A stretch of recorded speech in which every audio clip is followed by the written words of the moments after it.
In America's cities and towns today, flags will be placed on graves and cemeteries. Public officials will speak of the sacrifice and the valor of those whose memory we honor.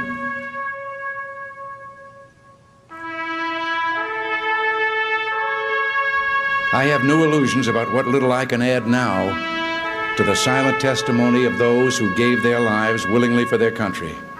Words are even more feeble on this Memorial Day, for the sight before us is that of a strong and good nation that stands in silence and remembers those who were loved and who in return loved their countrymen enough to die for them.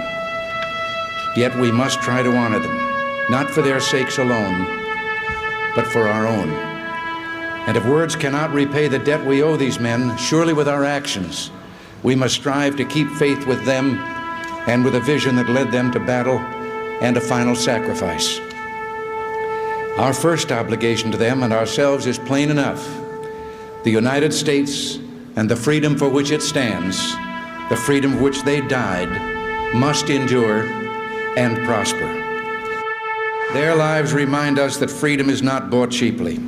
It has a cost. It imposes a burden. And just as they whom we commemorate were willing to sacrifice, so too must we, in a less final, less heroic way, be willing to give of ourselves. Each died for a cause he considered more important than his own life. Well, they didn't volunteer to die. They volunteered to defend values for which men have always been willing to die if need be, the values which make up what we call civilization.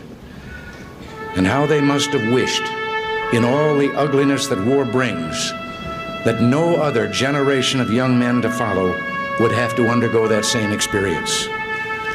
As we honor their memory today, let us pledge that their lives, their sacrifices, their valor shall be justified and remembered for as long as God gives life to this nation.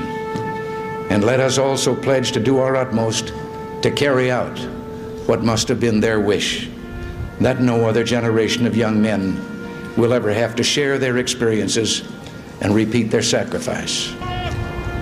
Earlier today, with the music that we have heard and that of our national anthem, I can't claim to know the words of all the national anthems in the world, but I don't know of any other that ends with a question and a challenge as ours does.